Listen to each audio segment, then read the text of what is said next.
준산동 동화쌤입니다. 이제 작품 그 해제, 전체 줄거리랑 특징 같은 거 써 있는 거 보고 이제 모르는 어휘까지 한꺼번에 같이 정리하는 겁니다. 자, 혈의누 그러면 이거 피 이거는 눈물 뭐 이런 걸 텐데 피눈물 그죠? 근데 개화기 시대 때 있었던 일을 쓰겠지만 개화는 뭐냐면 열어서 변화하는 거야. 그러면 옛날 봉건적 신문 질서에 있던 유교 체제에서 서양 사상들이 들어오는 시기를 개화기라고 하거든요. 그러면 이 개화기로 변장될 때 이 고전 소설이 현대 소설로 변하는 과도기일 수 있으면서 일대를 뭐 신소설, 신체시, 이 신이 붙어요. 신. 왜? 옛날과 다른 새로운 유형이 나오는데 과도기를 거쳐서 나중에 조금 지나서 이제 현대 소설로 완전히 정착이 되죠. 근데 그때 나온 소설이 혈이누 신소설이죠. 그럼 신소설이면 옛날 소설에 있던 특징이 아닌 현대적인 소설의 특징이나 이론들이 조금 더 들어가겠죠. 그런데 이제 이거 문어체는 이제 문체는 글의 체질, 스타일, 말투, 글투에 글투. 근데 문어체 반대는 구어체예요. 그럼 구어체는 있을 때 한자를 이거를 그럴 문자로 써요. 그러니까 문장 쓰듯이 글 쓰듯이. 이 구어체는 여기 입구자를 써요. 그럼 말하듯이에요. 그런데 그전에는 거의 다가 구어체예요. 왜 그러냐면 이 설화, 이야기설, 설화, 이야기화인 이 설화, 남원 추녀 설화 이런 것들이 다 내려올 때 판소리처럼 노래로 전달됐거든요. 은유를 통해서 창으로 내려오다가 이거를 그러니까 판소리로 완전히 정착해서 소리인데 이거는 뭐라고 적층문학, 구비문학, 구전문학. 그래서 적금처럼 층층이 입에서 입으로 구비로 입에서 입으로 구전으로 전달되니까 입구자가 들어가니까 이거 구어칠 수밖에 없죠. 그런데 이게 노래로 정리하는 심청가 그래서 무슨 가 약간 그 판소리로 완전히 정리됐어요. 심청가 이렇게 이것들이 옥중화하면서 신소설로 되어 있는 거야. 세 글자로 신소설이 되고 나중에 현대소설이 됐거든요. 그런 상황에서 당연히 여기에서 입으로 전달되고 노래로 전달됐으니까 구어체 성격이 강했을 거 아니에요. 그렇죠? 그러니까 말하는 채로 쓰는데 근데 여기는 문어체로 쓰는 거잖아요. 그러니까 이 문장체가 문장의 그럴 고유의 체하고 구어체의 차가 너무 심해졌어요. 나중에 지나보고 보면 이 문어체가 강해지면서 그래서 업물일치 운동도 일어나고 그랬어요. 왜 그러냐면 말하는 거와 문장은 너무 많이 차이 나면 안 되잖아. 그러니까 업물일치도 좀 하면서 맞춤법도 좀 새로 정지하다. 그래서 맞춤법 통일안이 1933년에 나온 거. 이해됐나요? 자, 그래서 혈의도 보면 개화 사상 뭐 이런 것들 개화의 시대의 모습, 지식인의 모습 이런 거 나오니까 높을 거에 높게 성취하고 높게 유도하는 고치시키고 마음도 취향이나 마음도 개화 쪽으로 더 변형시키려고 하는 게 이게 고치거든요. 그래서 고치 어디 나와요 단어가? 자, 그러니까 개화 의식을 높게 만든다, 고치시킨다 이렇게 해서 나오는 거야. 됐나요? 자, 그런데 이게 피눈물이면 뭐 전쟁 뭐 이런 것도 나오겠죠, 그죠? 그래서 거기에 개화기에 당시 있었던 뭐라고요? 여러 가지 묘사들을 하면서 청일 전쟁, 미국과의 전쟁, 그죠? 국제적 배경 이런 것들도 쭉 썼죠. 근데 시험 내기는 쉽지 않아요. 현실적으로 개화기 거 됐나요? 구마검. 근데 검이요 검. 근데 9개 악마 뭐 이런 거거든요. 제목상으로는. 그러면 이거 미신과 관련된 거예요. 그러니까 미신은 뭐냐 그러면 믿지 못하는 거, 믿을 만한 것이 아닌 거, 뭐 귀신 나오고 이런 거, 그죠? 그런 상황이 되면 근데 실제적으로 여기 배경이 몇 년이에요? 1900년대잖아. 시골 그죠? 1900년 부천에 서울 부천이지만 1900년대 서울이야. 근데 서울이지만 미신이 퍼져 있어. 그러면 뭐 굿도 하고 그죠? 귀신도 쫓고 무당도 하고 막 이렇게 될 거 아니에요. 그죠?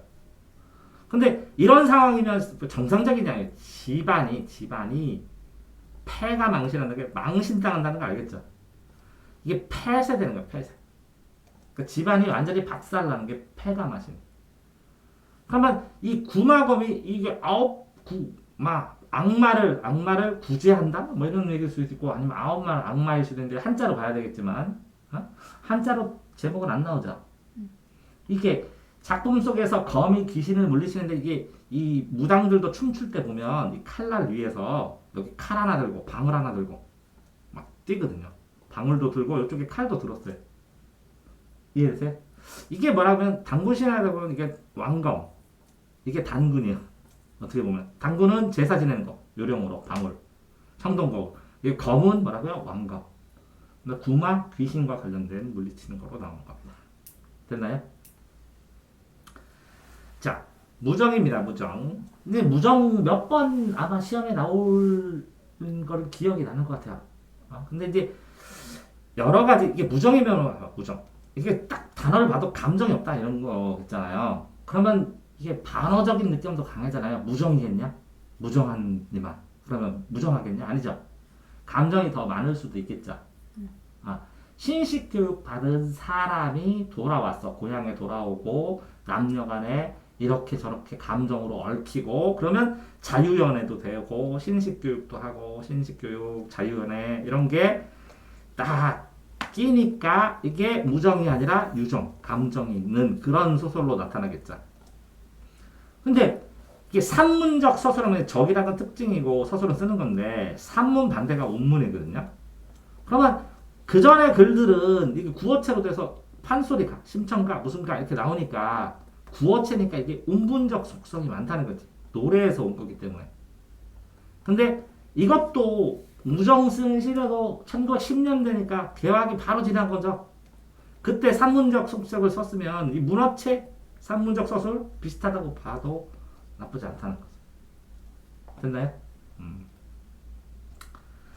자, 그 다음에 만세전입니다. 그 만세전이요. 그럼 전이잖아, 전은.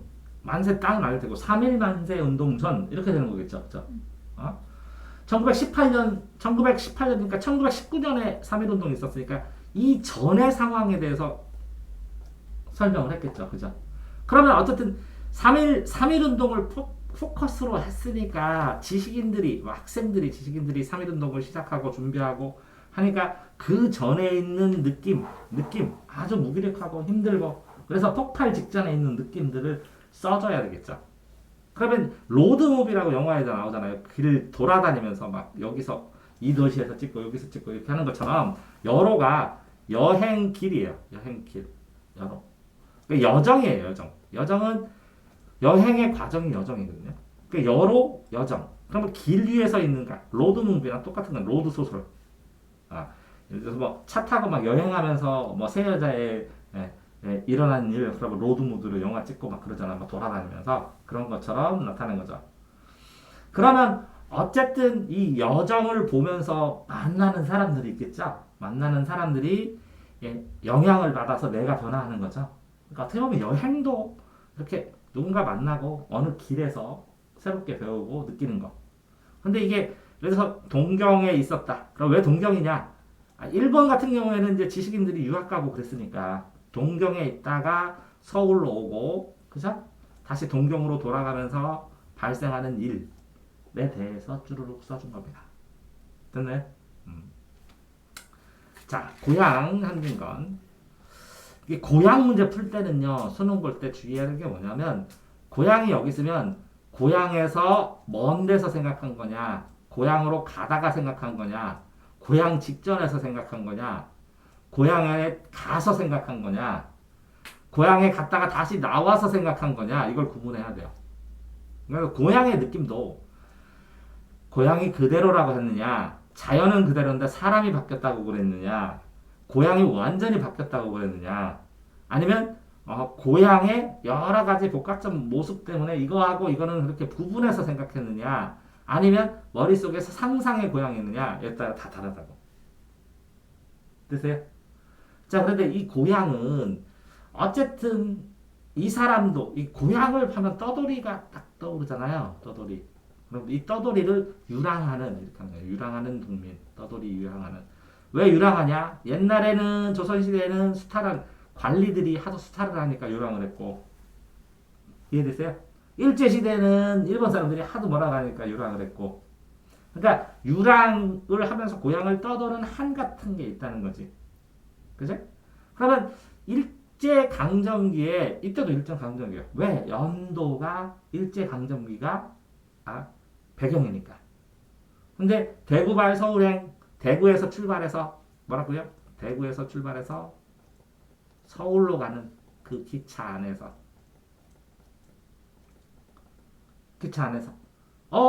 어떤 사람의 이야기를 그죠? 이야기를 듣겠죠. 그러니까 요 바깥에 요거는 뭐라고요? 기차 안이라고 출발하고 도착해. 그 안에서 자리에 앉아서 어떤 사람의 이야기를 들었어. 요 이야기. 요거 내 이야기가 아니라 어떤 사람의 이야기를 내가 대신 전달하는 거잖아. 그래서 액자 모양이죠, 모양이. 그래서 액자식 소설이라고. 됐어요? 그럼 요 이야기에 등장하는 사람들은 다른 사람들이겠죠? 어. 이건 액자식이라고 그러고, 피카츄처럼 주인공 피카츄하고 지우는 똑같이 나오고 맨날 지우의 생일, 피카츄의 비밀 뭐 이렇게 나올 때 주제가 달라지죠. 그러면 이거는 피카레스크시라고 해요. 피카레스크. 뭐라고요? 피카레스크 방식이라고 하고. 그런데 이거 버스 타면 이렇게 가는 방향이니까 주제는 똑같죠. 근데 여기 들어가 있는 사람들은 다 다르죠. 사람들의 사연도 다 다르고 여기에 A랑 B랑 C가 그죠? 그러니까 등장인물은 다른데 주제가 같아. 가는 방향만. 이런 걸 옴니버스 방식이라고 해요. 됐어요? 방식에서 옴니버스, 피카레스, 액자식 알면 이렇게 순행으로 가다가 역행으로 과거로 갔다가 이렇게 가는 역순행 이렇게 네 가지 정도 알면 특이한 방식, 구조 방식 어느 정도 해결한 겁니다. 됐나요? 자, 그래서 이야기 안에서 이야기 안에 있는 이야기로 썼죠. 그러면 친구를 만났는데 기차에서 그 사람하고 같이 술 마시고 오는데 그 사람 이야기 농토를 빼앗기고 간도에 가고 죽음을 거치고 그래서 탄광을 가죠. 농토 뺏기고 어디 갔다고요? 농토를 뺏기고 간도가 뭐냐? 우리나라가 이렇게 있으면 이쪽 지역만큼 우리나라 이렇게 되면 이 위에 여기는 북간도, 여기는 서간도. 이해되세요? 그러니까 우리나라에서 농토 뺏기고 여기 갔다가 다시 고향으로 와갖고 사랑하는 여인과 해우했다. 옛 여인과 해우했다. 이렇게 말하는 거를 들어주는 거예요. 고향에서. 고향 이야기. 됐어요? 그럼 해우는 뭐야? 다시 만나는 거. 다시 만났다. 이렇게. 자, 그 다음에 3대. 이제 1세대는 30년을 얘기해요. 1대는 뭐라고요? 30년. 1세대. 그다음에 한 세대라고 보통 이렇게 해요. 3대 말고 순환이대 이런 거 들어봤죠? 아버지도 전쟁. 그죠? 아들도 전쟁. 아버지는 팔을 잃고 자식은 다리를 잃고 그죠? 그래가지고 외나무 다리 건너가다가 화해했다 이렇게. 그러니까 아버지 아들이니까 2대예요. 2대. 그러면 이 3대는 어쨌든 3대니까 가족이겠죠. 가문은 집이에요. 가문은 집. 그러니까 중산층이면 중간층, 상류층, 중류층, 하류층에서 중간 정도 생산하니까 중류층이에요. 근데 이름이 3대에서 그렇게 졌는지는 모르겠는데 이거 얘기해줬더니 애가 모의고사 다 맞았다고. 조의관이거든요. 조의관. 의관 전제한다니까 조선시대 사람 같죠. 의관 옷 입고 머리에다 사무관대 쓰고. 됐어요? 둘째 이름이 조상은이요. 상과 공운을 바래. 그런데 상과 공운을 바는데 이게 일제강점기요. 이건 조선시대 사람이고. 그러면 상과 공운을 공부를 해도 출세하면 일본에 친일파 되는 거죠. 그러니까 이게 뭐 할 수 없죠. 그러니까 무기력해. 술만 먹고. 그래서 할아버지가 아들한테 포기를 해. 그리고 손자한테만 기대를 해. 그래서 덕을 기반으로 새로운 시대를 만들어라. 그래서 조덕기 해갖고 새로운 신시대를 꿈꾸면서 새로운 시대를 만들어라 하고 조덕기라고 이름 정해줬어. 근데 보세요. 이때는 뭐라고 했어요? 조선시대, 조의관, 조선시대 유교. 조상우는 뭐라고요? 일제감정기. 상관인데 안 내, 일제라. 일제. 그렇다 이제 일제 말기에 이 조덕기는 덕으로 기본을 삼으려고 했더니 친구들이 공산주의자, 마르크스주의자예요. 마르크스. 김병화, 홍경애 뭐라고요? 마르크스주의자야. 공산주의자. 그런 3대의 변화. 조선 후기부터 일제 강점기부터 개화기까지의 3대의 변화를 써준 게 3대. 됐나요? 자, 이기영의 고향. 이게 고향도 여러 명이 있으니까 작가까지 같이 안 하면 쉽지 않다는 거죠. 그죠? 근데 고향 이것도 배경이 1920년이네. 그러면 뭐라고요? 1920년? 일제 강점기잖아. 그럼 당연히 정말 힘들겠죠. 있는 상황에서. 근데 이 고향 20년대에 농민들은 정말 힘들고 지식인은 이걸 어떻게 할지 몰라 하고 막 그러겠죠. 그죠? 어찌만 근데 1920년대는 조선시대 안 끝났죠. 그러면 지배계층이 있어요? 없어요? 있겠죠. 지주들, 소작인들 하면서 소작인 하면서 피지계층이 있지. 이런 거를 보고 이때 예를 들어서 마르크스주의자들이 보면 이렇게 대립해야 된다, 투쟁해야 된다 이렇게 얘기할 수도 있고 안 그래? 여러 가지 생각이 떠오르겠죠. 이 당시에 산민은 쌀을 생산하고 생산을 증가하는 돼. 왜? 일제가 전쟁을 하려니까 군량미가 필요하니까 쌀 더 생산해서 우리나라 쌀 생산한 거를 일본으로 막 그게 가져갔어요. 그러면 일본 경제가 안정되니까. 왜? 일본은 쌀 생산하는 것보다 화산이나 이런 것들을 더 많으니까 증산 계획을 한 거야. 자장로는 자기가 경작해. 자기 땅에서. 소장로는 이 농작할 때 빌려 땅을 빌려. 이렇게 지주가 있어. 지주가 있으면 이 지주는 양반이기 때문에 이 소장농들 이게 거의 천민으로 와갖고 안 어울려. 이 중간에 마름을 넣어. 마름. 감자 이런 데 보면 마름이 뭐냐면 이 지주 명령 받는 중간 관리자야. 이 마름이 소장농들한테 세금을 다 걷어서 열로 지주한테 갖다 줘. 이해되세요? 어? 근데 이렇게 소장로는 남의 땅으로 하는 것이고 자장로는 이렇게 작은 땅이지만 자기가 지주야. 땅 주인이 있어. 그러니까 자기 땅 농사지니까 눈치도 안 봐도 돼.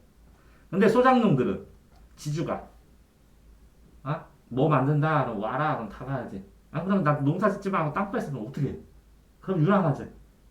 이해되세요? 자, 레디 메이드 인생은 요 단어 자체가 레디, 메이드를 만든다는 거야. 레디, 미리 만들어진 인생이네. 그죠? 레디 메이드는 뭐라고요? 미리 만들어지는 인생. 그럼 만들어지는 인생은 뭐예요? 자, 식민지 시대에 인생을 공부를 하던 안 하던 어떻게 살 수밖에 없지. 이렇게 딱 기성분처럼 딱 찍어서 만들어진 인생. 그 틀대로 살아야지. 그래가지고 제대로 살면 뭐라고요? 친일파. 열심히 안 살면 뭐라고? 술 먹은 페인 이렇게 사는 거지. 그 식민지 지식인들이 엄청나게 그러니까 스트레스를 받았다는 거지. 이게 1930년에서 40년이면 식민지학 일정 감정비가 아직 안 끝났죠. 그러니까 이 당시에 뭐 할 수 있는 게 없는 거야. 무기력하고 도움도 안 되고 그죠? 학교 공부하면 뭐라고? 이 당시에는 일본어 가르쳤어요. 그쵸? 그러니까 실제로 이 양산은 어디서 있어요? 양산품이라는 양산품이 뭐야? 대량 생산이에요. 이해되세요? 대량 생산해서 찍어내는 거야. 그냥 왜? 지식인은 똑똑한 애를 만드는 게 아니라 빨리 어느 정도 똑똑하게 가르쳐서 나중에 뭐라고 군사로 증발도 하고 공무원으로 쓰고 일본에서 그러느라고 지식 가르치는 게 학교에서 그렇게 한 거야. 그러니까 사람이 인생과 관련된 그러니까 뭐라고 똑똑하고 그러니까 전전한 시민이나 사람을 만든 게 아니라 뭐라고 사회에 필요한 부속품을 찍어낸 거야. 그게 레디 메이드 인생이야. 그러니까 기성품 그러니까 하나하나 사람들이 기성품이 뭐냐면 기성복처럼 그 공장에서 찍어낸 대량 제품이야. 그런 인생 하니까 좀 슬프죠. 그 쓴 사람이 채만식인데 채만식이 풍자의 대가예요. 그래서 제목 자체가 전부 다 뭐라고요? 이렇게 반어적이면서 풍자하면서 이 시대를 풍자하면서 하는 글들을 쓴 거예요. 됐나요? 다음에는 소설가 구보씨예요. 그 구보라는 사람의 하루예요. 그러면 이 사람이 하루래, 하루. 근데 이게 뭐라고? 1930년대 일제시대야. 얘 똑똑한 애야. 얘도 소설가니까 똑똑하겠죠. 똑똑하니까 소설 쓰지. 글도 알고 사람들 하고 그죠? 심리묘사도 하고. 그러면 이 사람이 뭐해? 뭐 똑똑해봐야 뭐해? 아침에 집에 나갔다가 쭈루루룩 돌다가 집에 돌아가는 과정에서 만난 사람들에 대해서 이렇게 하나하나 이렇게 써주는 거야. 이렇게 이런 과정을 써준 거야. 그러니까 길을 돌아다녔죠. 그러니까 이것도 여로형이겠죠. 그죠? 그래서 하루의 흐름을 쓰는데 얘도 뭐 일제시대 지식은 다 무기력하고 하는데 보여주면서 무기력하기도 하고 근데 이제 눈에 보이고 느끼는 것 같은 것들을 쭉 써주는 거야. 응? 그러면서 무기력하니까 A를 봐. A를 보면서 소설가니까 망상이나 생각이 많겠지. 이 생각들을 엄청 많이 써. 이 생각들을 의식의 흐름이라고 그래. 생각의 흐름. 의식의 흐름들을 엄청나게 많이 써주면서 돌아다니면서 하루 동안 보고 느낀 걸 계속 쓰니까 이게 보고 느낀 거 그 당시에서 여기서 누구가 A랑 대화를 해봐. 그러면 대화한 걸 현재형으로 써야지. 현재형 어미 그러면 서술어를 쓸 때 갔었다가 아니라 간다 이렇게 보인다 이렇게. 지금 일어나는 것처럼 됐어요? 그러니까 구보가 그걸 보면 이게 돌아다니면서 이게 관찰도 하지만 이걸 보면서 요거 관찰한 것만 쓰면 재미가 없고 뭘 쓰고 싶은 거야? 구보 씨의 일, 무기력한 그 일제 강점기에 지식인을 쓰고 싶으니까 그 속마음, 내면, 속면을 쓴 거야. 관찰 플러스 관찰할 때마다 속으로 떠올라. 근데 이 떠오르면 이게 의식의 흐름이 빠지면서 막 여러 가지 망상이나 생각이나 이런 걸 떠오르는데 이 의식의 흐름 자체가 무기력해 보인다. 무기력하니까 이런 생각을 하지 이렇게 되는 거예요. 됐어요? 이 고현학적 어디 있어요? 그게 높을 꽃이에요. 높을 꽃. 높을 꽃. 현학은 현학적, 철학적, 고답적 하면서 좀 수준이 높은 소설가인데 생각이 깊은 그런 방법. 이게 뭐 의식의 흐름을 고현학적 기법 뭐 이렇게 해도 상관은 없다고 봐요. 그래서 일상을 쭈르르르 이렇게 연결해서 서로 무관한 것 같은 느낌도 들고 서로 별 관계도 없는 것 같지만 이런 거 전체 여기서 생각하는 거 여기서 생각하는 거, 이 의식의 흐름들을 다 관통하는 느낌은 뭐냐면 지식인으로서의 나 무기력하고 이 시대의 지식인으로서의 고민을 할 수밖에 없겠다라는 거를 써준 거라고. 됐어요? 자 다음에 떡 어디 있죠? 떡. 오, 떡. 떡 어디서 봤던 거지? 자, 단편 소설, 세태 소설인데 민중. 떡은 사람들이 이제 쉽게 먹는 건데, 그죠? 김유정이 쓰는 거. 음식으로 인해 봉변을 당한 오기는 안타까워하면서 오기의 처제를 이해하지 못하고 나무라기만 하는 아버지와 동네 아주머니를 비장 형태로 고방한다. 떡. 떡을 먹었나 보네, 그제? 오기를, 그제? 그럼 이 오기를 누가 비판했어? 응? 아버지와 동네 여자들이 왜 비판만 하냐는 거지 사연도 모르고 그죠? 그러면 이거를 비판하는 사람이 1인칭이겠네. 한 사람이 관찰해서 그지? 1인칭으로 관찰해서 주인공은 오기일 거 아니야. 그지? 그러니까 1인칭 관찰자 시점이면서 판서리 기법도 조금 나오고 근데 어떤 상황에서는 다 설명해야 되니까 전지적 작가 시점을 좀 끼워넣어서 설명을 했다는 거네. 그죠? 근데 요게 뭐라고요? 얘가 음식을 그렇게 할 수밖에 없는 비참한 삶을 살았다는 거네요. 그걸 얘는 이해했다는 거네. 나는. 그죠? 그런 얘기네. 그죠? 그러니까 비정하는 감정이, 비정하다. 감정이 없다. 그런 건데. 감정이 동감하고 따뜻한 감정이 없다 이런 거예요. 형태, 행태. 혼선은 선이 혼합되니까 섞이는 거. 혼란스럽게 섞이는 거. 그러니까 어떤 두 개가 구분이 돼야 되는데 이 섞여갖고 하나로 합쳐져 버리는 게 혼선이거든요. 판소리는 그 창이잖아요. 그 판소리 글자처럼 쓰는 게 판소리 사설처럼 판소리처럼 내용을 서술했다는 거지. 창자는 노래하는 자. 청자는 듣는 사람이고. 그죠?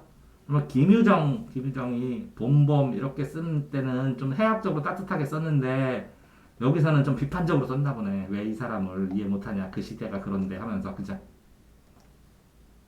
됐나요? 자, 그 다음에 만무방이야. 만무방. 사실적인 문제는 뭐라고 현실을 그대로 현실 생활을 좀 적나라하게 그대로 좀 많이 써줬다는 거예요. 현실적인 내용을 그대로. 구조적 모순이라는 것은 이게 정치제도나 사회구조, 정치나 사회, 그러니까 뭐 양반이나 쌍놈이나 아니면 일제강점기의 비리나 사회 틀이나 이런 것들을 얘기하는 거예요. 소외당하는 농민, 응칠이 응호 형제가 많이 나오고, 응칠응호. 이게 지식인에 보면 만무방 많이 나오는데, 만무방이 무슨 의미예요? 무슨 말이에요, 만무방? 표면적, 자기 별을 훔침, 이면적 착취당한 농민. 이게 일제시대니까 숨기는 거죠. 이게 뭘 알아야 되냐면, 일제시대에 농사를 져봐야 다 세금으로 뜯어간 농민이 먹을 게 없어. 농민이 배고프니까 자기가 농사 졌어. 근데 이게 자기 게 아니야. 요 쌀 중에 일부를 배 가지고 흙 속에다 숨겨. 그런 다음에 요만큼 있는 거 다 먹으면 요거 조금 찔끔찔끔 내서 먹고 산 다음에 다시 또 농사 짓고 그런다고. 그러니까 자기가 농사 졌는데 자기 땅은 아니라는 거지. 일단 세금도 내야 되고. 그다음 자기 땅이더라도 세금이 너무 가혹하다는 거지. 그러니까 자기 벼를 착취하는 거는 뭐라고? 착취당하고 뺏기니까 그걸 방어하는 거지. 됐죠? 까먹었네. 만무방이 무슨 뜻이지? 응?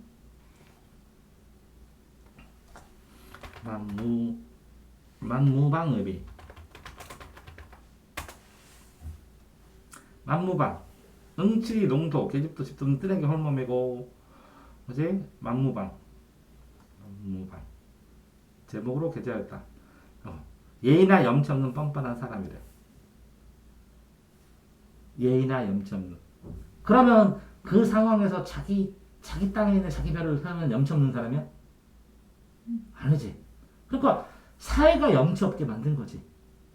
만부방. 이해되세요? 그러면 응칠이도 응어도 있는데 실제적으로 형이 누구더라? 맞나? 가지각색 일정한 규칙이 없음. 규칙 없이 제멋대로인 사람이야. 만무방이래. 그럼 누가 제멋대로야? 형. 그런데 실제 그 사람이 그렇게 제멋대로 된 이유가 뭐야? 사회. 이 사회적인 모순이라고. 오케이. 그것만 하면 된다. 동생이 숨밖에서 그렇게 되겠지만 이렇게 염치 없는 만무방, 염치 없는 사람이 될 수밖에 없었던 것도 그 사회적인 구조의 모순이라고. 됐어요? 자, 화랑도 알죠? 화랑의 후예. 이게 오만은 자기가 너무 잘났다고 잘못 생각하는 거. 오만이거든. 화랑의 후예. 근데 거의 시험 문제는 뭐 안 맞았는데 황진사면 자 진사면 옛날엔 초시를 보고요. 복시를 보고요. 그 다음에 이제 성균관에 입학하면 여기서 과거를 봐요. 3차시로 봐야 돼요. 초시는 동네에서 봐요. 그래서 대전시 짱. 이 복시는 대전 충청도 전체 짱. 그래서 충청도에서 1등 몇 등을 하면 성균관에 입학해갖고 몇 년 배우고 그러다가 이 복시를 통과해야 여기 3차 시험을 볼 수 있는 거거든요. 이해되세요?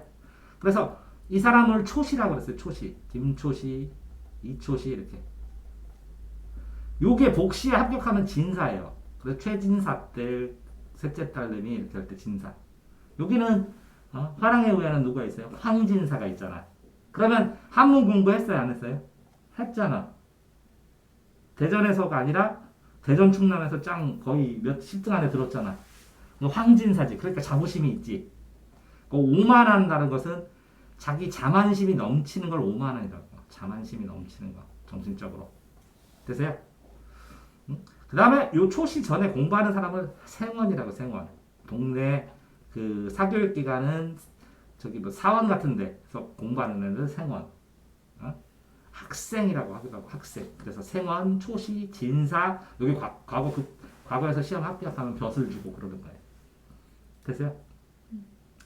자, 이게 몇 년도예요? 일제강점기네, 혹시. 그때 뭐라고요?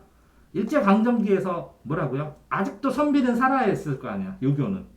그러니까 정신적으로 오만하고 자기들 잘났다 이런 생각 있겠지 어느 정도는 그죠? 어? 근데 이렇게 이 유교적으로 잘나가야 또 신식 교육 받은 애들하고 충돌되겠죠. 신식 교육 받고 뭐 서양 교육 받고 하는 애들 그죠? 그런 다음에 자기가 잘났다고 유교적으로 했는데 만약에 경제적으로 몰락하면 그 허생처럼 부인은 삭바느질하고 나는 책만 읽고 그지? 예? 그렇게 하면 비참한데 허세 부리고 잘난 척만 하겠지. 그러니까 나는 화랑의 후예다. 나는 뭐 전통적인 후예다. 이렇게 얘기해봐야 아무것도 없다는 거지, 그지? 비참한 현실이고. 됐나요? 자, 그다음에 날개.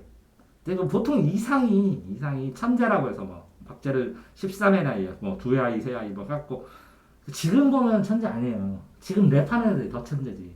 근데 이 당시에 보면 그런 형태로 그런 내용을 쓰는 그 자체를 사람들이 생각을 못한 거야. 그러니까 하나도 생각을 배우지 않았는데 뭐 뭔가를 할 때 천재라고 그러잖아. 그러니까 그 당시에 사람들은 더 조선시대적이고 더 현대적이지 않았고 더 그러니까 그 이상이 생각하는 방식에 대한 거에 대한 이해도가 없었는데 얘는 그걸 이해했으니까 천재라고 하는 거야.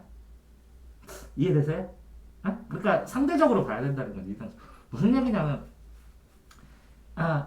옛날 사람이야. 네가 구구단을 외우잖아. 중세로 가면 회계사 한대. 회계사. 지금 회계사 돈 많이 버는. 왜? 구구단을 모른대. 이해됐지? 그러니까 수준이 지식의 수준이나 이런 게 다른 거야. 이제 날개. 이게 또 이상도 일제강점기에 살았어. 그러면 어떤 사람이 있는데 이 사람이 골방에서 뭐 쭈걱들어 있다고 생각해. 그러면 비방사망하고 무기력하고 그러는데 아휴 옆구리가 간질간질해 술 먹고 예를 들어서 나 날개가 날려서 하늘로 날아가나 봐뭐 이런 상상하고 하고 할 수 있잖아.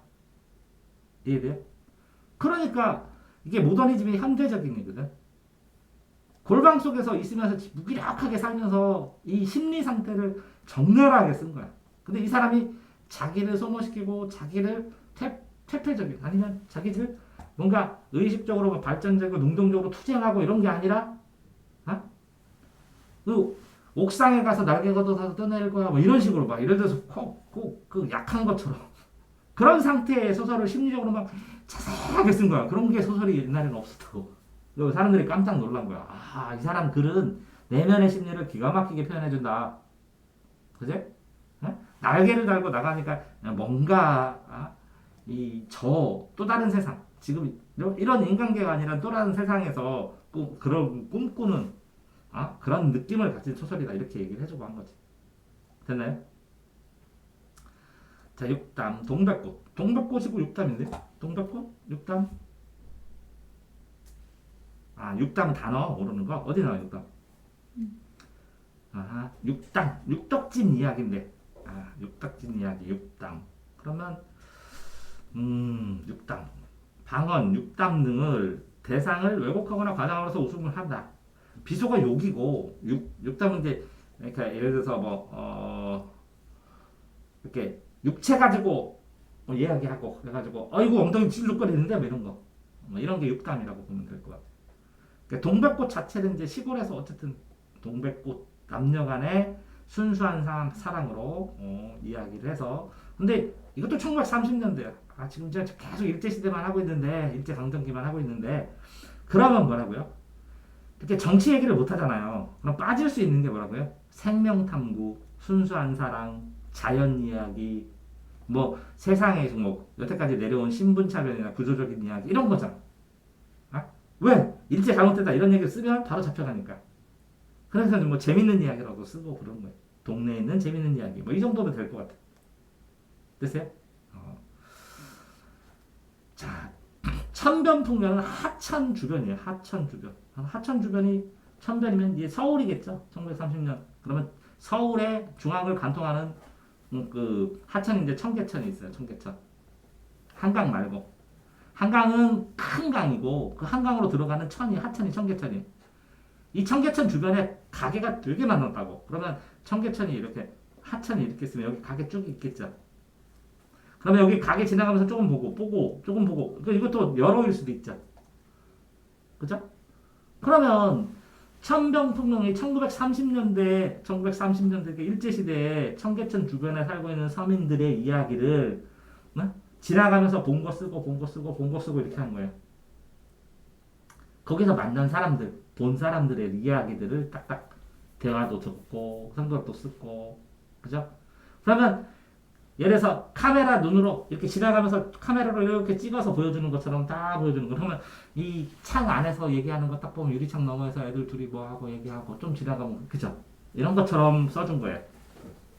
그러니까 사파는 그림이거든. 글 가다 이렇게 그림 찍어주는 것처럼 이 이야기 쓰고 이 이야기 쓰고 이 이야기 쓰고 이렇게 이어서 왜 가게가 여기도 있고 여기도 있고 여기도 있고 그죠? 쓰고 싶은 거 쓰겠지. 다 쓰진 않더라도 됐나요?